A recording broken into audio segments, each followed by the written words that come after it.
দিয়েছে বিজেপি। সোনার দোকান, জুতো দোকান সব লাগাচ্ছে, আমাদের গরিবের পেট মারছে। আমার চাই না ওরম হিন্দুত্ব সরকারের। রেলের যে স্টলগুলো খোলা আছে আর গরিবের দোকানগুলো সব বন্ধ থাকবে। দোকান ছিল সেইটা ভেঙে দিয়েছে এই নেতা মন্ত্রীরা। ঝালমুড়ি খেয়ে ঝালমুড়ি দোকান বন্ধ করে দিয়ে খাবো কি করে আমরা এখন?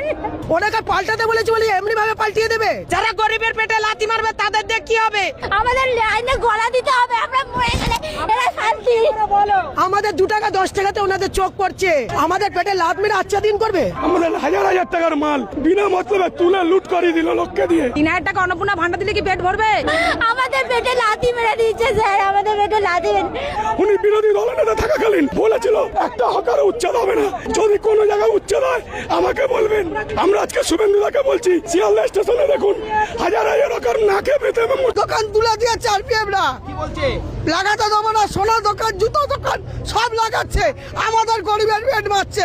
স্টল তোলো, সোনার দোকান তোলো, জুতোর দোকান তোলো, আমরাও চলে যাবো।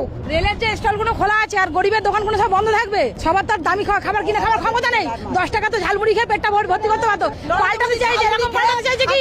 ঝালমুড়ি খেয়ে ঝালমুড়ি দোকান বন্ধ করে দিয়ে ওনাকে পাল্টাতে বলেছি বলি এমনি ভাবে পাল্টিয়ে দেবে।